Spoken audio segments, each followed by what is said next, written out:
हमारी नजर लगातार उस खबर पर बनी हुई है जिसने पूरे देश को हैरान किया है। महाराष्ट्र से एक ऐसी खबर आई है जिसने पूरे सिस्टम को सवालों के घेरे में ला दिया है। गृह मंत्री पर आरोप लगता है वसूली रैकेट चलाने का, और आरोप लगाने वाला शख्स पुलिस का एक बहुत बड़ा अधिकारी, डीजी रैंक का अधिकारी।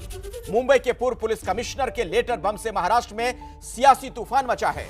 सूत्रों के हवाले से बड़ी खबर यह कि अनिल देशमुख का इस्तीफा ले सकते हैं उद्धव ठाकरे, यानी गृह मंत्री का इस्तीफा मुख्यमंत्री मांग सकते हैं। सीएम उद्धव ठाकरे को चिट्ठी लिखकर परमवीर सिंह ने कहा कि देशमुख ने वाजे को हर महीने 100 करोड़ रुपए वसूली का टारगेट दिया था। यह बड़ा महत्वपूर्ण है, जरा समझिए और गौर से सुनिए। 100 करोड़ रुपए वसूलने के लिए गृह मंत्री की तरफ से एक पुलिस वाले को कहा जाता है। यह आरोप लगाया है परमवीर सिंह ने, जो मुंबई पुलिस के मुखिया रहे, कमिश्नर रहे और अभी डायरेक्टर जनरल हैं होमगार्ड के।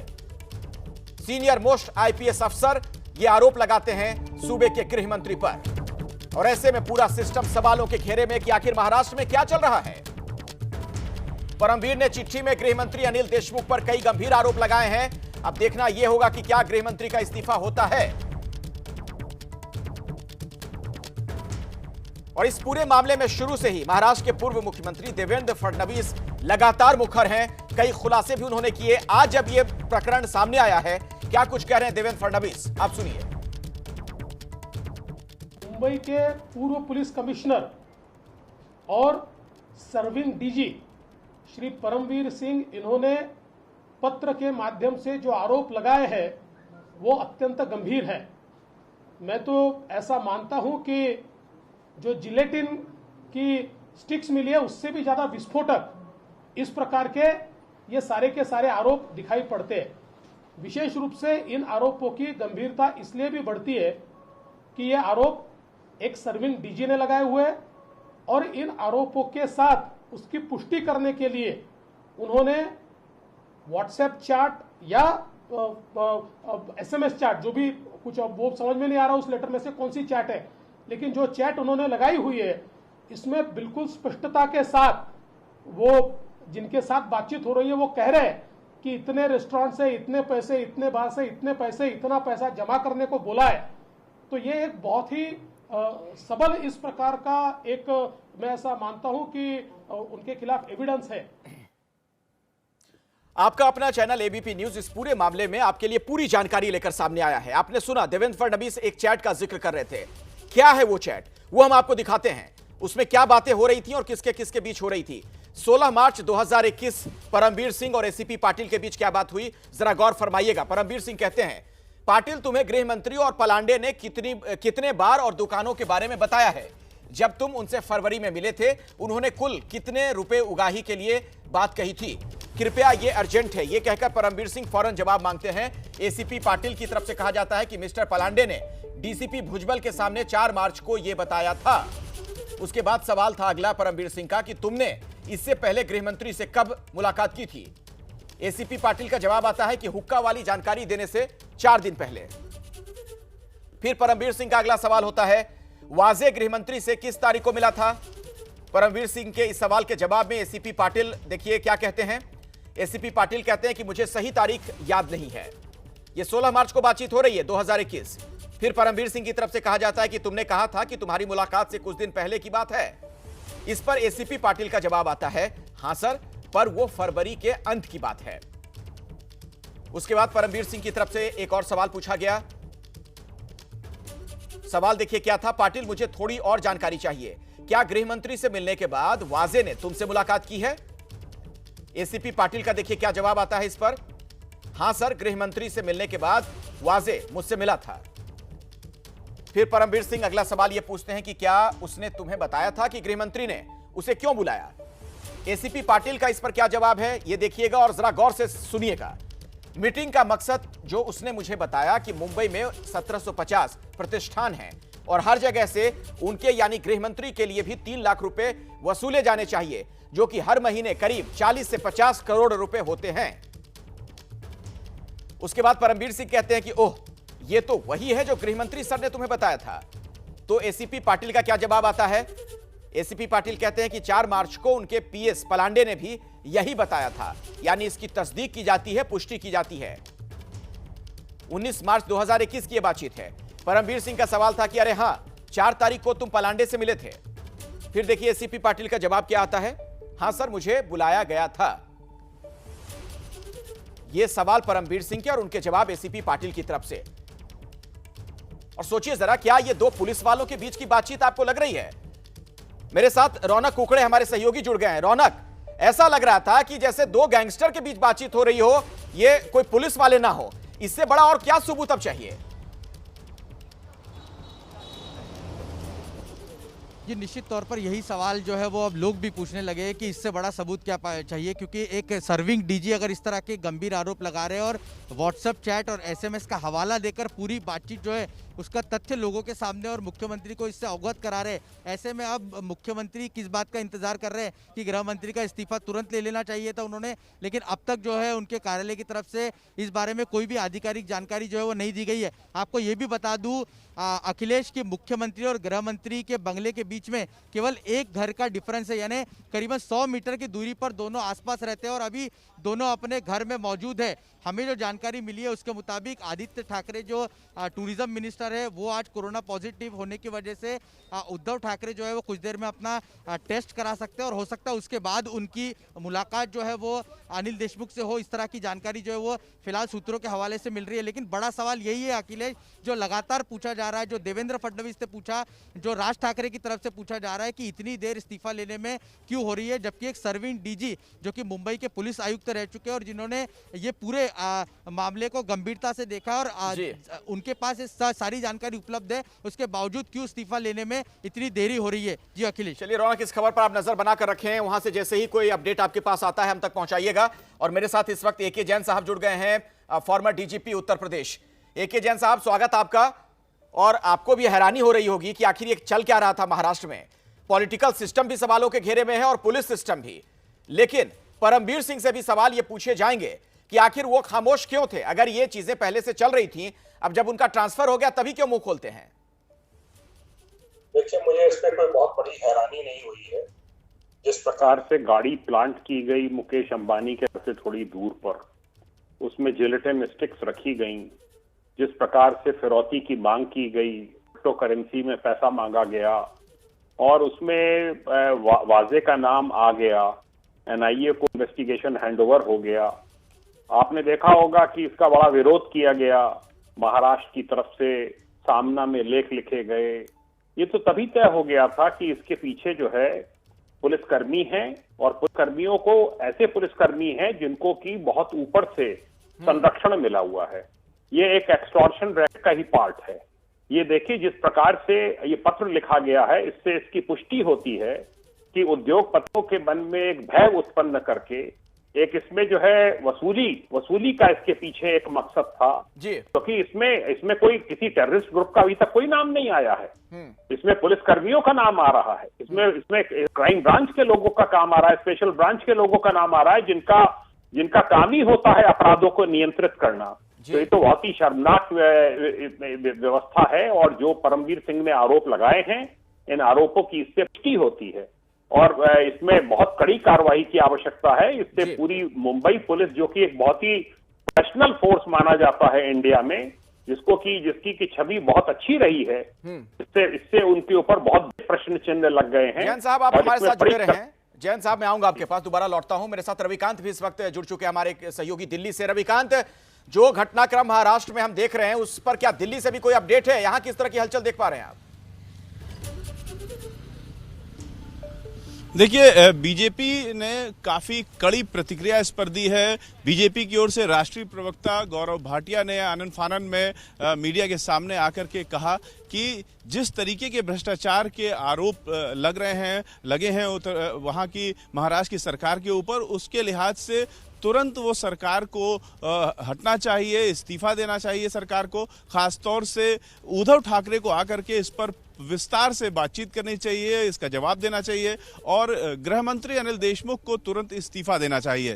तो इसके साथ साथ बीजेपी ने यह भी मांग की है कि इसकी कोर्ट से इंक्वायरी हो, चाहे सुप्रीम कोर्ट की ओर से इंक्वायरी हो या फिर कोई उच्च स्तरीय जांच हो, लेकिन इसकी जांच होनी चाहिए। बिल्कुल जांच होनी चाहिए। एके जैन साहब, एक बार फिर से मैं आपके पास आ रहा हूं और मेरा सवाल यह है, चूंकि एक चैट का भी जिक्र किया जा रहा है, देवेंद्र फडणवीस की तरफ से भी वो बात कही गई थी और अभी थोड़ी देर पहले दर्शकों को हम दिखा भी रहे थे। उसमें एक जगह इस बात का जिक्र होता है कि सचिन वाजे, जो कि एपीआई लेवल का एक अधिकारी था, बहुत ही जूनियर अफसर होता है, जो वो सीधे गृहमंत्री तक जाकर कुछ जानकारी देता है, गृहमंत्री से मिलता जुलता है। क्या अमूमन ऐसा होता है? आप तो पुलिस फोर्स में रहे, बड़े ओहदे पर रहे हैं। नहीं, ये एपीआई का जाकर गृह मंत्री से मिलना, पुलिस कमिश्नर, मतलब उसको रिपोर्ट करना चाहिए। बहुत ज्यादा करे तो एसीपी से, डीसीपी बुलाएं, एडिशनल डीसीपी बुलाएं तो उनसे मिलने जाए। बात दूसरी है किसी क्राइम को डिस्कस करने को लेकर। एक बात आप इसमें समझना होगा कि इस पूरे प्रकरण की जांच इसी को दे दी गई। ये किसी सीनियर और बहुत ही सीनियर रैंक से ही ये संभव है कि ये जांच इस प्रकरण की जिलेटिन स्टिक्स रखी गई, गाड़ी इसमें बरामद कराई गई, पीछे क्राइम ब्रांच की गाड़ी इनोवा थी, मर्सिडीज गाड़ी ये यूज कर रहा था, नोट गिनने की मशीन उसमें मिली, और ये देखिए आप सचिन वाजे ही उस केस को हैंडल कर रहा था। तो ये सीनियर मोस्ट लेवल से ही पॉसिबल है। ये जो आरोप लगाए हैं परमवीर सिंह ने, मेरा ये मानना है कि अगर उन्होंने जांच की होती, उनका इसमें इन्वॉल्वमेंट होता, तो इस प्रकार की बात को कतई नहीं लिख सकते थे। गृह मंत्री के ऊपर आरोप लगाना ये किसी पुलिस कमिश्नर के लिए कोई मामूली बात नहीं है। इसकी उच्च स्तरीय जांच होनी चाहिए, प्रेजेंट सर्विंग जज के माध्यम से होनी चाहिए सुप्रीम कोर्ट जी। और जब तक जांच के नतीजे ना आ जाएं, विजय कृष्ण जी, शिवसेना के आप नेता हैं, क्या तब तक गृह मंत्री को उनके पद पर बने रहना चाहिए? क्या वो जांच को प्रभावित नहीं कर सकते हैं, क्योंकि उन्हीं के मातहत ये सब कुछ है? लेकिन मैं आपको पूछना चाहता हूं, सुशांत सिंह राजपूत सुसाइड केस में सुप्रीम कोर्ट ने यही कहा है मीडिया को, आप मीडिया से मीडिया ट्रायल मत कीजिए। अरे विजय कृष्ण जी, बात समझने की कोशिश आप कर नहीं रहे। आपको ये मीडिया ट्रायल क्यों लग रहा है? ये पूरा मामला सामने आ रहा है, ऐसा लग रहा है जैसे अंडरवर्ल्ड की कोई कहानी चल रही हो और आप इसे मीडिया ट्रायल कह रहे हैं। आपको समझना चाहिए, राजनीति कर रहे हैं तो राजनीति सिर्फ फायदे के लिए ना करें। सुशिता नाम की कोई चीज होती है, भ्रष्टाचार का ऐसा तो कोई उदाहरण ही देखने को नहीं मिल रहा है, जितने बड़े गंभीर आरोप लगे हैं। पूरा देश इस वक्त आपको सुन रहा है, कम से कम ऐसी हास्यास्पद बातें तो मत कहिए आप। मैं आपसे पूछ रहा हूं कि एक गृह मंत्री के पद पर बैठा हुआ शख्स, जिसके अंतर्गत ये सारी चीजें होंगी, जांच पड़ताल होंगी, क्या उसको पद पर तभी बने रहना चाहिए जब तक जांच जारी है, या इस्तीफा देकर इंतजार करना चाहिए जब क्लीन चिट मिल जाए तब आप जाकर फिर से गृह मंत्री बन जाए? ऐसी क्या सत्ता लोलुपता है आप लोगों को? राजीनामा करने की आवश्यकता नहीं है। परमवीर सिंह जी ने व्यक्तिगत तौर पर ये आरोपण किया है। आप समझिए, क्या Sachin was crime intelligence unit head होके डिजिटल इम्प्रिंट एविडेंस देते हैं? चार्ट पर क्या क्या कितना कितना वसूल करना है बात करते हैं होम मिनिस्टर से। आप ये समझिए, ये षड्यंत्र है। Bharatiya Janata party corona case को छोड़ के, बढ़ता कोरोना केस को छोड़ के महाराष्ट्र में सरकार बनाने के लिए ये कठपुतली, परमवीर सिंह जी को कठपुतली बनाकर हैरेस कर रहा है महाविकास आघाड़ी। यही है मेरा मतलब आपकी बातों से मुझे लगता है कि बिल्कुल सब कुछ सही है, जांच पड़ताल की कोई आवश्यकता नहीं है। अनिल देशमुख अपनी जगह बिल्कुल सही हैं, दुरुस्त हैं, उन्हें गृह मंत्री के पद पर बने रहना चाहिए। मैं जरा सूरज ओझा का रुख कर लेता हूं, मेरे सहयोगी मुंबई से इस वक्त जुड़ गए। सूरज, मुंबई में किस तरह की हलचल आप देख पा रहे हैं? इस्तीफा होगा कि नहीं अनिल देशमुख का? प्रवक्ता तो जो यहां बैठे हैं वो बिल्कुल क्लीन चिट दे रहे हैं बिना जांच पड़ताल के। जी बिल्कुल, आपको बता दें कि जिस तरह की चर्चा शुरू है उससे तो यही साफ होता है कि होम मिनिस्टर पर लगातार दबाव बनाया जा रहा है, क्योंकि जिस तरह के आरोप परमवीर सिंह लगा रहे हैं वो काफी गंभीर है। आपको बता दें कि अगर परमवीर सिंह इस प्लॉट का हिस्सा होते, वो सरकार गिराने की बात कर रहे होते, तो इस महाविकास आघाड़ी ने इतने दिनों तक उन्हें मुंबई कमिश्नर के पद पर नहीं रखा होता, जरूर हटा देते। क्योंकि महाविकास आघाड़ी सरकार आने के बाद कई आईपीएस अधिकारी, कई डीसीपी रैंक के अधिकारियों का तबादला किया गया। इस बीच एक बहुत बड़ी खबर आ रही है, दर्शकों को बता दें, कांग्रेस सहयोगी पार्टी जो है उसकी तरफ से भी इस्तीफा मांगा गया है। ये सुनिए राशिद अलवी क्या कह रहे हैं। 4 महीने हो गए किसान को बैठे हुए, कितने किसान मारे गए, शहीद हो गए। प्रधानमंत्री के दिल में एक बार भी दर्द हुआ है? अच्छा नहीं लगता। आज प्रधानमंत्री गरीब की बात करें, प्रधानमंत्री को चाहिए। आपको हम वो बयान सुनवाएंगे। दरअसल राशिद अलवी ने कई मसलों पर बातचीत की मीडिया से, उसी दौरान इस बात का वो जिक्र करते हुए नजर आए कि इस्तीफा दें, यानी कि कांग्रेस जो कि सहयोगी पार्टी है महाराष्ट्र में शिवसेना के साथ, उनके नेता अब कह रहे हैं कि आप इस्तीफा दीजिए, गृह मंत्री इस्तीफा दें। तो क्या सरकार में इस मामले में दरार पड़ सकती है? इस बड़ी खबर पर लगातार हमारी नजर बनी हुई है। महाराष्ट्र के गृह मंत्री पर आरोप लगा है वसूली का और आरोप लगाने वाले हैं डीजी रैंक के एक अधिकारी। इस पूरे मामले में गृह मंत्री पर इस्तीफे का दबाव लगातार बढ़ता जा रहा है और अब कांग्रेस की तरफ से भी कहा गया है, कांग्रेस के नेता है राशिद अल्वी, वो कह रहे हैं कि इस्तीफा दें अनिल देशमुख।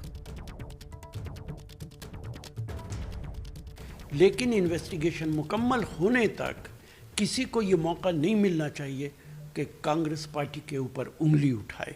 इसीलिए बीजेपी क्या कहती है उससे कोई वास्ता नहीं है, लेकिन होम मिनिस्टर को कांग्रेस पार्टी की मर्यादा देखते हुए, कांग्रेस पार्टी का शानदार इतिहास देखते हुए अलहदगी इख्तियार कर लेनी चाहिए जब तक इन्वेस्टिगेशन मुकम्मल होता है।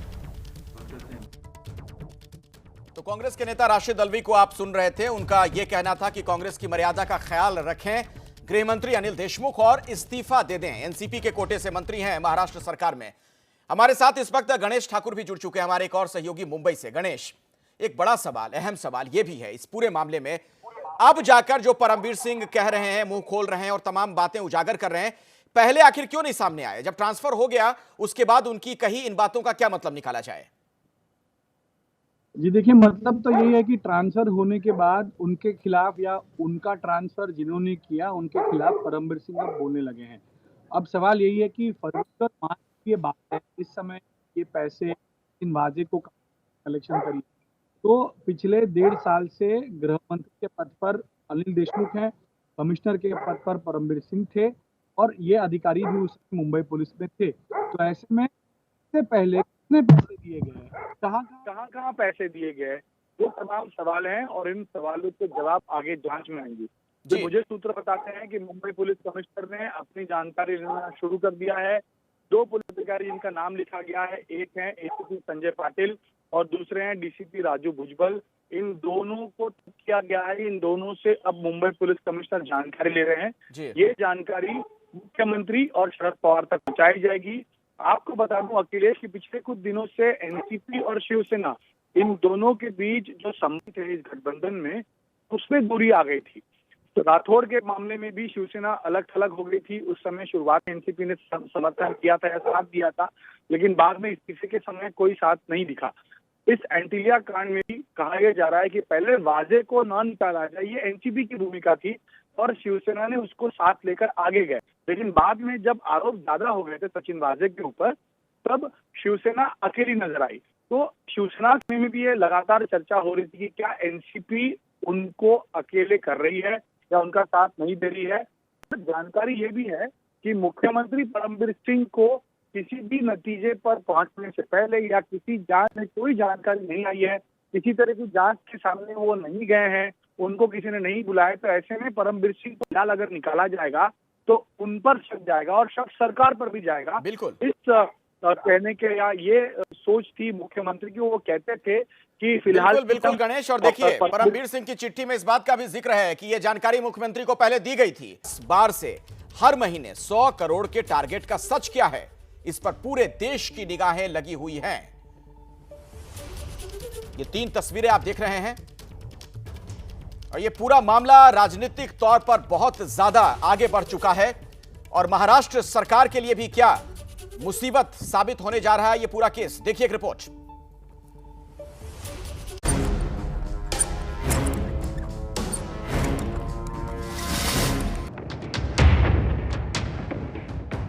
करीब 16 साल के निलंबन के बाद जब वो जून 2020 में पुलिस विभाग में वापस लौटे थे, उसके बाद से उन्होंने कई केस सुलझाए और देश का सबसे बड़ा टीआरपी यानी टेलीविजन रेटिंग पॉइंट का घोटाला भी बाहर निकाला। लेकिन इस केस के कुछ महीने बाद ही उनके नाम पर वसूली का एक ऐसा कथित घोटाला खुल रहा है जिसने महाराष्ट्र की राजनीति में घमासान मचा दिया है। मुंबई के पूर्व पुलिस कमिश्नर परमबीर सिंह ने मुख्यमंत्री उद्धव ठाकरे को लिखे एक पत्र में यह दावा किया है कि राज्य के गृह मंत्री अनिल देशमुख हर महीने 100 करोड़ रुपए वसूली के लिए दबाव बनाते रहे हैं। परमबीर का कहना है कि गृह मंत्री इंस्पेक्टर सचिन वाजे पर 100 करोड़ रुपए वसूली करने के लिए बार बार दबाव बनाते थे। परमबीर की इस चिट्ठी के बाद महाराष्ट्र में सियासी संग्राम छिड़ गया है। जो चैट उन्होंने लगाई हुई है इसमें बिल्कुल स्पष्टता के साथ वो जिनके साथ बातचीत हो रही है वो कह रहे हैं कि इतने रेस्टोरेंट से इतने पैसे, इतने बार से इतने पैसे, इतना पैसा जमा करने को बोला है। तो ये एक बहुत ही सबल इस प्रकार का एक मैं ऐसा मानता हूं कि उनके खिलाफ एविडेंस है। ऐसे समय हमारी मांग है कि गृह मंत्री जी ने तुरंत इस्तीफा देना चाहिए, वो नहीं देते तो उनको मुख्यमंत्री जी ने हटाना चाहिए और इसकी निष्पक्ष जांच होनी चाहिए। कर वसूली इसलिए की जाती है कि जो टैक्स कलेक्शन होगा उससे आम जनता का भला करेंगे, लेकिन महाराष्ट्र की भ्रष्टाचारी सरकार जो है वो जबरन वसूली कर रही है। उसका टैक्स कलेक्शन पे ध्यान नहीं, उसका एक्सटॉर्शन कलेक्शन पे ज्यादा ध्यान है। पिछले कुछ दिनों से महाराष्ट्र की राजनीति और एंटीलिया केस की वजह से सुर्खियों में बने रहने वाले मुंबई पुलिस के इंस्पेक्टर सचिन वाजे को लेकर खास तौर पर बीजेपी शिवसेना पर हमलावर है। दरअसल उद्योगपति मुकेश अंबानी के मुंबई के घर एंटीलिया के पास विस्फोटक रखने के मामले में सचिन वाजे को एनआईए ने गिरफ्तार किया है। सचिन वाजे की भूमिका इस केस में संदिग्ध मानी जा रही है। खास बात यह है कि 30 नवंबर 2007 को सचिन वाजे ने पुलिस की नौकरी से इस्तीफा दे दिया था और फिर 2008 में शिवसेना ज्वाइन कर ली थी।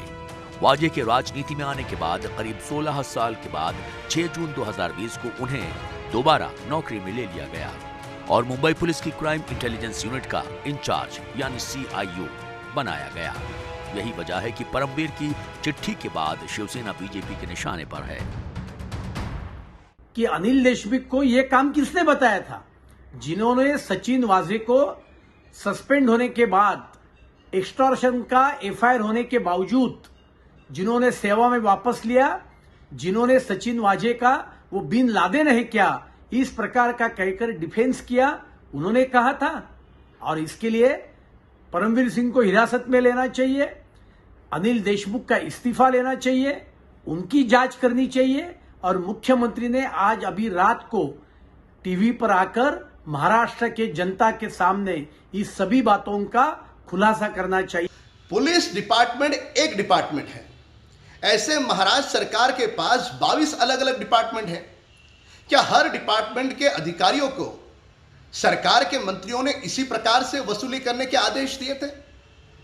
सरकार जनता की रक्षा के लिए होती है, पर यह 3 दलों की सरकार जिस पुलिस ने जनता की रक्षा करनी चाहिए उसी पुलिस को जनता का शोषण करने के लिए कहा और लोगों से जबरन हफ्ते के महीने के 100 करोड़ रुपए वसूल करने के लिए कहा।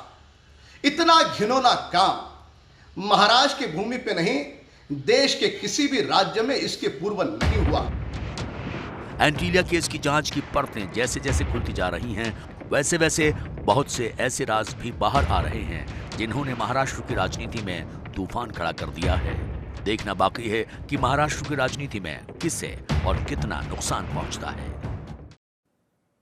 और मुंबई से सूरज ओझा हमारे संवाददाता इस वक्त जुड़ चुके हैं, सीधे उनका मैं रुख करना चाहूंगा। और सूरज, देखिए, मुंबई में बॉलीवुड की जो फिल्में बनती हैं, ऐसा लग रहा है कि उसकी कोई कहानी चल रही हो। फर्क सिर्फ इतना है कि वहां जो अंडरवर्ल्ड के लोग हैं वो वसूली करते हैं, यहाँ पुलिस वाले वसूली कर रहे थे, ऐसे आरोप हैं। अगर परमवीर सिंह के आरोपों में सच्चाई है तो एक गंभीर सवाल यह खड़ा होता है कि पुलिस वालों की शिकायत करने कोई जाता भी तो कहां जाता? गृह मंत्री खुद आरोपों के घेरे में है।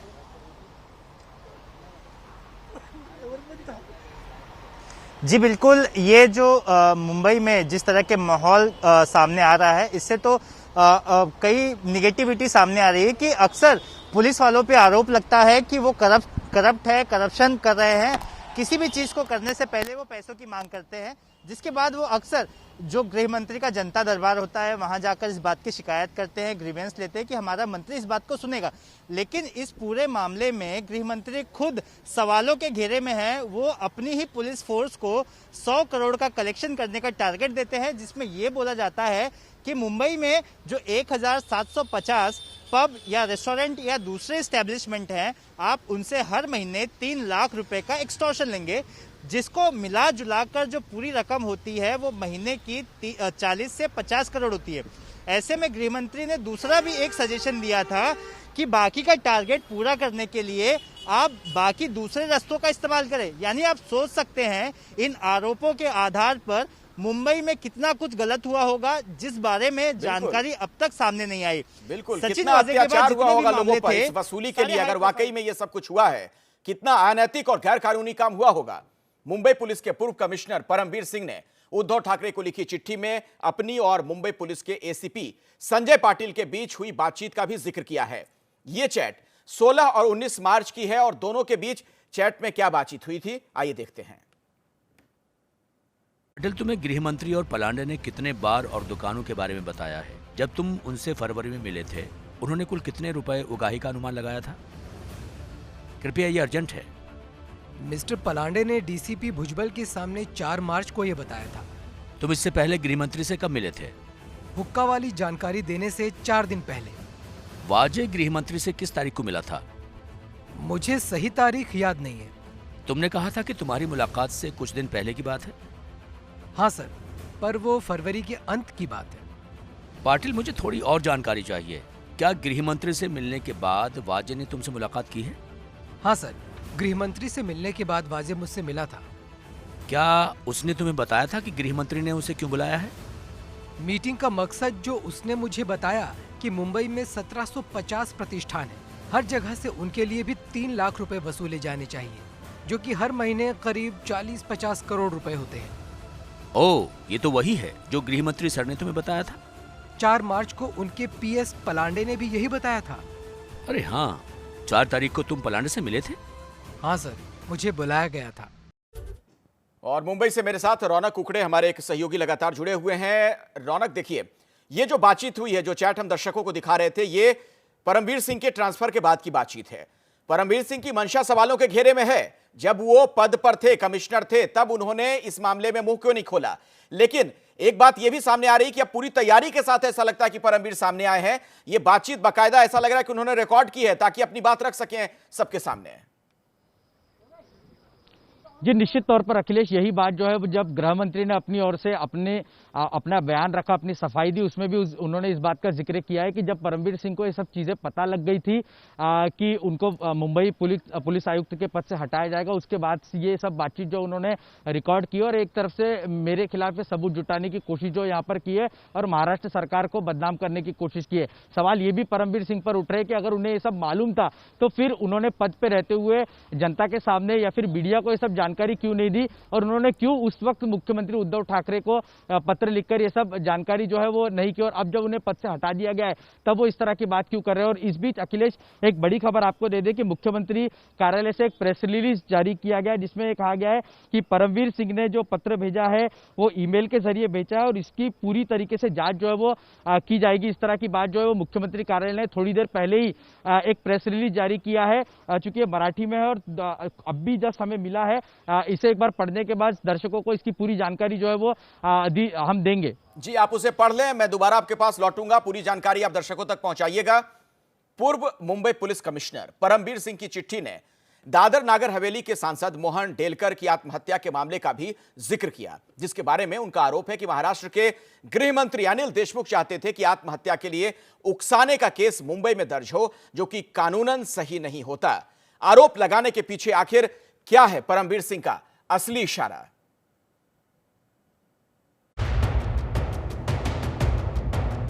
मुंबई के एंटीलिया कांड में एक और खुलासा। आखिर क्यों महाराष्ट्र के गृह मंत्री चाहते थे सांसद की आत्महत्या केस को मुंबई में सुलझाना? दादरा और नगर हवेली के सांसद मोहन डेलकर की आत्महत्या और उसके लिए उकसाए जाने का 16 पन्नों के सुसाइड नोट में जो जिक्र था, आखिर उसकी वजह की तहकीकात मुंबई में क्यों कराना चाहते थे महाराष्ट्र के गृह मंत्री अनिल देशमुख? मुंबई के पूर्व पुलिस कमिश्नर परमवीर सिंह ने महाराष्ट्र के मुख्यमंत्री उद्धव ठाकरे को चिट्ठी लिखकर जो भूचाल पैदा किया है, उसकी सीधी धमक अनिल देशमुख को सुनाई देने लगी है। किसी भी वक्त उनके मंत्री पद के जाने की खबर आ सकती है। परमवीर सिंह ने आरोप लगाते हुए लिखा है कि दादरा और नगर हवेली से सांसद मोहन डेलकर का शव होटल सी ग्रीन में 22 फरवरी को मिला। मरीन ड्राइव पुलिस थाने में इसे आत्महत्या के तौर पर दर्ज किया गया। मोहन डेलकर ने अपने 16 पन्ने के सुसाइड नोट में दादरा और नगर हवेली के कुछ अधिकारियों के खिलाफ उन्हें तंग किए जाने के आरोप लगाए थे। इस मौत के सामने आने के पहले दिन से महाराष्ट्र के गृह मंत्री अनिल देशमुख चाहते थे कि इस मामले को मुंबई में दर्ज किया जाए, जबकि अबेटमेंट टू सुसाइड का मामला पूरी तरह से दादरा और नगर हवेली से जुड़ा था। अब सवाल ये खड़ा होता है कि आखिर अनिल देशमुख के इस रुख के पीछे उनका असली मकसद क्या था।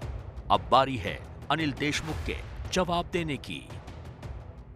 वाजे की वसूली गैंग के पीछे महाराष्ट्र के गृह मंत्री अनिल देशमुख, यह सवाल बना हुआ है। इस बीच एक जानकारी सामने आ रही है, ताजा जानकारी ये कि मुख्यमंत्री कार्यालय की तरफ से प्रेस रिलीज के जरिए कुछ जानकारी दी गई है। रौनक, मेरे सहयोगी जुड़े हुए इसी खबर पर। रौनक, क्या कुछ कहा गया है? जी देखिए अखिलेश, कुछ देर पहले ही सीएम दफ्तर की तरफ से एक प्रेस रिलीज जारी की गई है, जिसमें साफ तौर पर कहा है कि 4:37 पर एक ईमेल परमवीर सिंह के ओर से मुख्यमंत्री कार्यालय को प्राप्त हुआ है। वो जो ईमेल आईडी मुख्यमंत्री कार्यालय ने बताया, वो ईमेल आईडी हम आपको बता दें, paramveer3@gmail.com। इस ईमेल आईडी से वो पत्र जो है वो मिला है। हालांकि प्रेस रिलीज में इस बात का जिक्र किया गया है कि जो पत्र मिला है उसमें परमवीर सिंह की सिग्नेचर नहीं है, और ये भी बताया गया कि इसके पहले जब वो सीएम ऑफिस से संपर्क में रहते थे और किसी तरह का कोई ईमेल भेजते थे, तब उनका ईमेल आईडी दूसरा हुआ करता था। इसलिए इस पूरे मामले की इंक्वायरी जो है वो सीएम दफ्तर करेगा और गृह विभाग को इस मामले के आदेश जो है वो दे दिए गए। इस तरह की बात जो है वो प्रेस रिलीज में सीएम दफ्तर की ओर से की गई है। जी शुक्रिया इस जानकारी के लिए रौनक आपका। तो अपने दर्शकों को एक बार फिर से हम बता दें, बड़ी खबर यह आ रही है कि मुख्यमंत्री कार्यालय की तरफ से यह बताया गया है कि एक मेल के जरिए उन्हें कुछ जानकारी दी गई है। चिट्ठी पर हालांकि परमवीर सिंह के दस्तखत नहीं है। क्या वाजे की वसूली गैंग के पीछे महाराष्ट्र के गृह मंत्री? इस बीच एक बड़ी खबर आपको बता दें कि गृह मंत्री की तरफ से, देशमुख की तरफ से एक चिट्ठी जारी की गई है। उसमें लिखा गया है कि परमवीर सिंह ने मुझ पर जो आरोप लगाए हैं उसे वो सिद्ध करें, मैं उन पर मानहानि का दावा करूंगा। सीधे मैं आपको मुंबई लिए चलता हूं। राजेश त्रिपाठी हमारे सहयोगी जुड़े हुए हैं, उनके साथ नवनाथ भी मौजूद हैं जो कि इस चिट्ठी के बारे में बताएंगे। राजेश, बात कीजिए उनसे। जी नवनाथ, इसमें जो गृह मंत्री ने एक चिट्ठी भेजी है उसमें सफाई दी है, उसमें क्या लिखा गया है और क्या बताया है? गृह मंत्री जी ने जो चिट्ठी लिखी है उसमें साफ साफ कहा है कि जो भी आरोप किए हैं वो सारे झूठ है, उसमें कोई तथ्य नहीं है। उन्हें कहा है कि ये जो आरोप अगर सिद्ध नहीं कर पाए तो उन पर मानहानि का केस दर्ज किया जाएगा। ऐसा गृह मंत्री ने खुली चेतावनी जो है परमवीर सिंह जी को दी है, और उसमें ये भी कहा है कि ये मेरे खिलाफ जो षड्यंत्र रचा है और जिसके षड्यंत्र के तहत परमवीर सिंह जो बात कर रहे हैं वो पूरी तरह से झूठ है, उसमें कोई सच्चाई नहीं है। जहां तक सचिन वाजे और परमवीर सिंह का सवाल है, दोनों एक दूसरे से बहुत करीब से एक दूसरे को जानते हैं, बहुत सालों से। लगभग उन्होंने ये जिक्र किया है कि पिछले 16 साल से एक दूसरे को जानते हैं। तो उन्होंने दोनों मिलकर ये कुभाड़ मेरे खिलाफ रचा है, उसमें कोई सच्चाई नहीं, कोई तथ्य नहीं। उन्हें आगे भी लिखा है कि सब पुलिस ऑफिसर भी जानते हैं मैं कैसा हूं, पिछले कुछ दिनों से पुलिस साथियों के साथ मेरा अच्छा सा संबंध है, एक दूसरे के साथ वो जानते हैं। लेकिन जिस तरह परमवीर सिंह जी के ऊपर आरोप आए हैं, उनको खुद को बचाने के लिए मेरे खिलाफ ऐसा षड्यंत्र रच चुका है। और बाद में ये भी कहते हैं कि ये जो आरोप परमवीर सिंह ने लगा है वो 18 मार्च के बाद लगा है। जो आपको सबको आप प्रेक्षक के लिए जानकारी देने के लिए मैं ये कहना चाहता हूं कि 18 तारीख को अनिल देशमुख जी ने एक इंटरव्यू दिया था एबीपी माझा को, उसमें कहा था कि परमवीर सिंह इस सब षड्यंत्र में शामिल है। उसके बाद जो अनिल देशमुख जी, इसके बाद परमवीर सिंह ने अनिल देशमुख जी के खिलाफ रिप्लाई किया है और ये सब आरोप है, ऐसा अनिल देशमुख जी का कहना है। जी अखिलेश, तो देखिए नवनाथ के पास जो चिट्ठी आई है उसमें उन्होंने बताया कि अनिल देशमुख ने क्या कहा है, और उन्होंने ये भी कहा है कि अगर ये आरोप गलत सिद्ध होते हैं तो वो मानहानि का दावा करेंगे। और सबसे बड़ी बात कि हमारे सहयोगी चरण माझा को ही परसों अनिल देशमुख ने बाइट दिया था और उसमें सीधे कहा था कि ये जो पूरा मामला है कमिश्नर ऑफिस से जो है से जुड़ा हुआ है और बहुत बड़ी चूक है, बहुत बड़ी गलती हुई है। राजेश त्रिपाठी सारी बातें कह रहे हैं अनिल देशमुख, लेकिन इस्तीफे पर खामोश हैं। ये देखिए, दो तस्वीरें आपके सामने हैं। महाराष्ट्र की सबसे बड़ी खबर, गृह मंत्री पर वसूली के आरोप लगे हैं और आरोप पुलिस के सबसे बड़े अधिकारी की तरफ से लगाया गया है। दूसरी तरफ कोरोना की चपेट में महाराष्ट्र। इस खबर से जुड़ी कुछ और जानकारी के साथ, अपडेट के साथ हम फौरन हाजिर होंगे। आप जुड़े रहिए हमारे साथ, देखते रहिए एबीपी न्यूज।